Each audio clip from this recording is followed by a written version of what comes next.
Good stuff. You might be sashimi for tea tonight, buddy.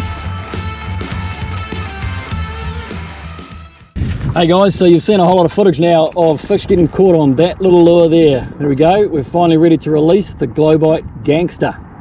When I first saw this lure, I think probably the thing that attracted me to it most was those little fish on the side. It looks like a shoal of fleeing bait fish.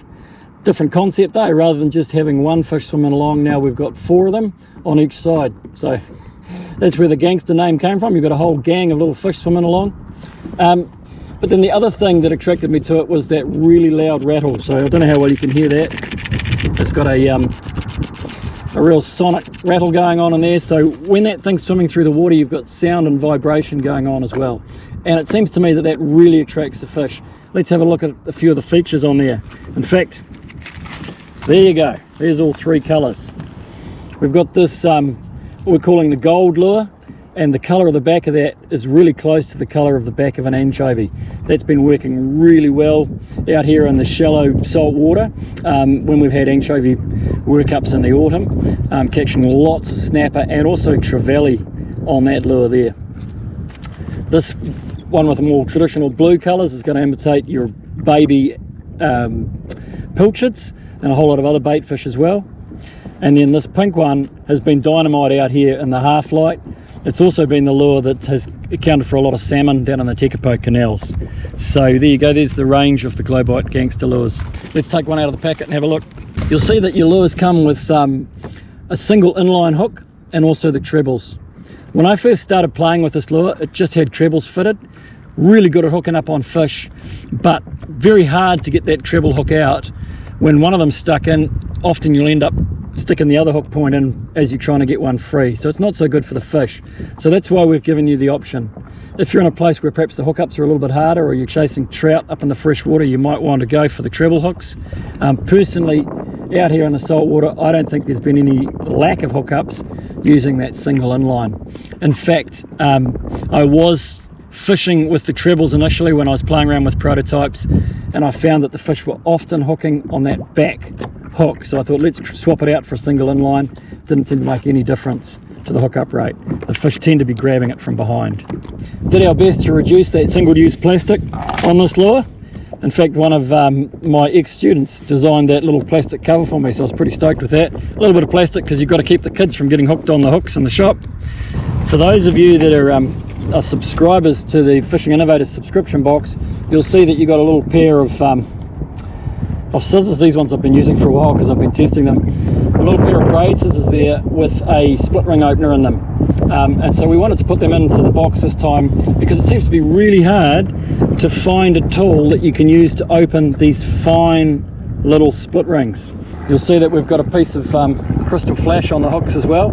Almost imitates another bait fish chasing after the first school, and you can trim that to whatever length matches the bait fish that you're chasing on the day, but it does tend to help with the hookup rate as well.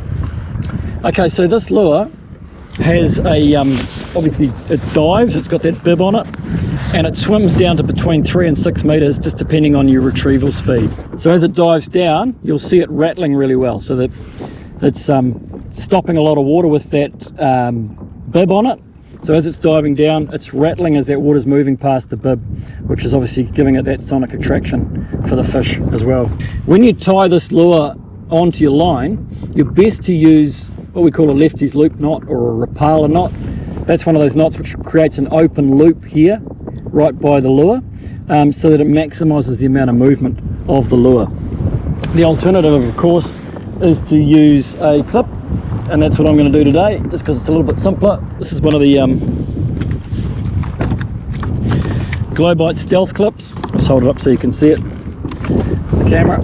So there you go, little clip with a very positive little fastener on it and a really strong little clip for its size as well. And so I'm just going to pass that through that loop really easy, and you'll see that the clip then has that same body to allow the lure to move easily. There we go, just close the clip up and she's ready to fish. You can change the colours really easily like that. So you'll see when we're trolling this lure that it can just set up a consistent troll, and that lure is just going to keep following you, just vibrating the whole time. and it's going to attract fish from quite a distance away with the sound that it's making. And you'll find that we catch a lot of fish just trolling it behind a kayak, or at between 2 and 3 knots behind the boat. You're almost just idling along around maybe the outside of a workup or something like that. You can also cast them from the shore, as a lot of those guys have been doing when they're catching those salmon and the trout in the freshwater as well.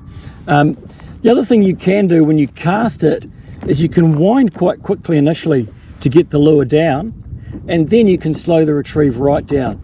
So you'll see in some of the footage when that retrieve is just a quarter turn, a half turn, almost as slow as you can make yourself go, the lure will continue. It'll stop in the water. As soon as you put that turn on it, it'll give it a bit of action, then it'll stop and start to float up, and then it'll have a little bit of action again. And sometimes it seems to me that as that lure is floating up, it's getting grabbed by a fish. So I know that when Brent was catching all those salmon in the canals, he found that he was catching the most fish when he slowed the retrieve right down and just gave it those little twitches. Because the lure floats, it's going to float up above the weed lines too, which is quite useful. So you can be casting, you see that you're coming up to the weed, just stop, let the lure float up, and then continue retrieve once you've passed it. Also really useful when you're out on a kayak or a boat and you've, like me, and you've got multiple lines out the back, because sure as God made little apples, you're going to catch a fish on one, and then this one's going to stop. And if it was a sinking lure, it would float to the bottom and get snagged up on the rocks on the bottom. So it's far better if it's a floating lure. When you stop, it's going to float to the surface and not be in anybody's way until you start your retrieve again. So you'll see some of the footage of Brent catching those salmon down in the Tekapo canals with this. There's also been some good fish caught, some good trout caught. John was catching them out off Tekapo, just trolling behind his boat quietly along the weed lines. We've also had some good fish caught around the Queenstown Basin area, casting up into some of the streams down there, so for some brown trout. So it's going to be really interesting to see what you guys come back with, what you're catching on the Gangsta Lure. So now that we've talked about it, we're out here. Let's go and see if we can catch some more fish.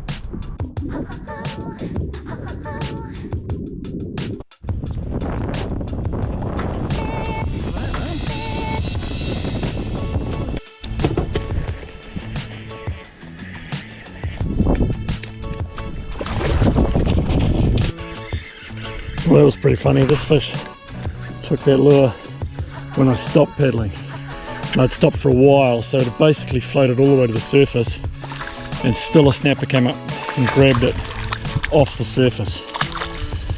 Okay, it's not a big snapper, but hey, just goes to prove a point. Snapper are where you find them. Here you go, mate.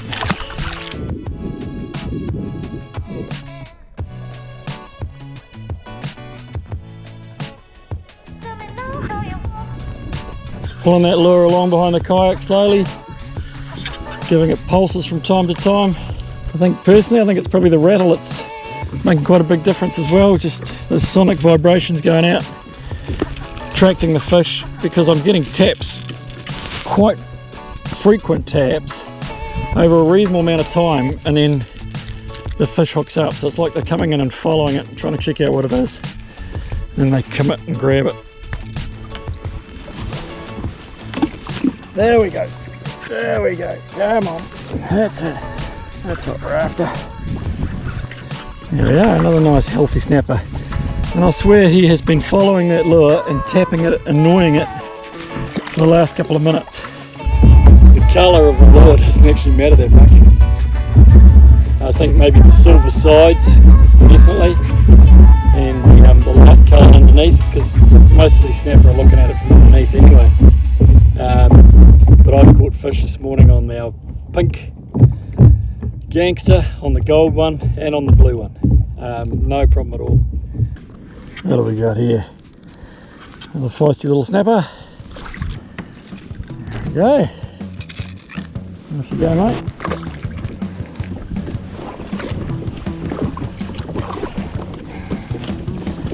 Fish on just like that, eh?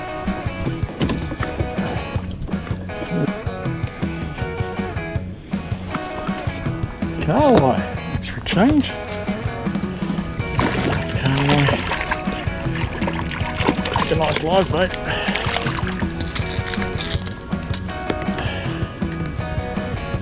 Fella, see you later.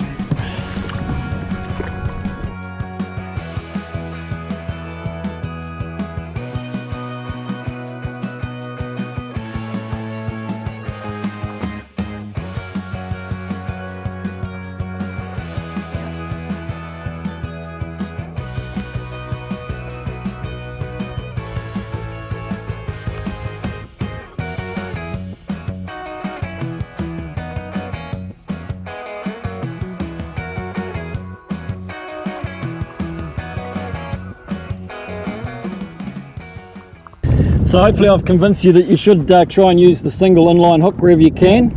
One of the other features with that is because it's pointing hook point up, you're much less likely to snag on the bottom if it does end up rubbing along the rocks.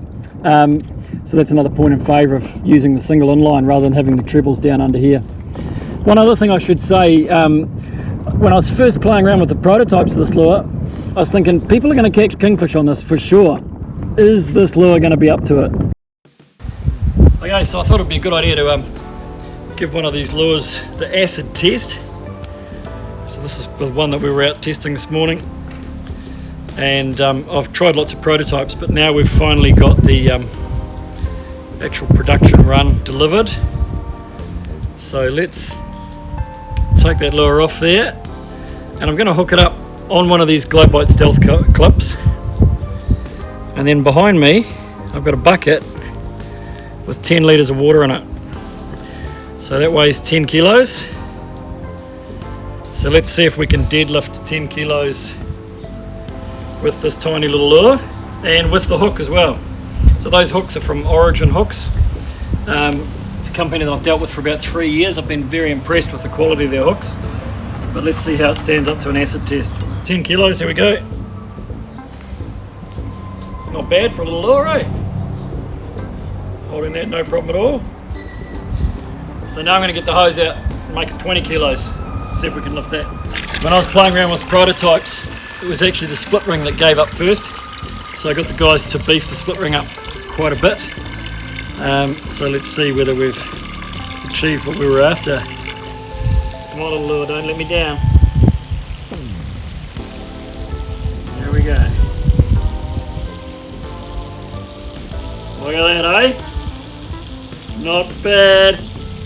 So yeah, if this thing can hold, effectively that's a 20 kilo braking strain in my mind, and my little reel here is only running 5 kilos of drag, so if it can hold 20 kilos, there's no way that the lure is going to break on a kingy or something like that, with the kind of drag settings I'm using.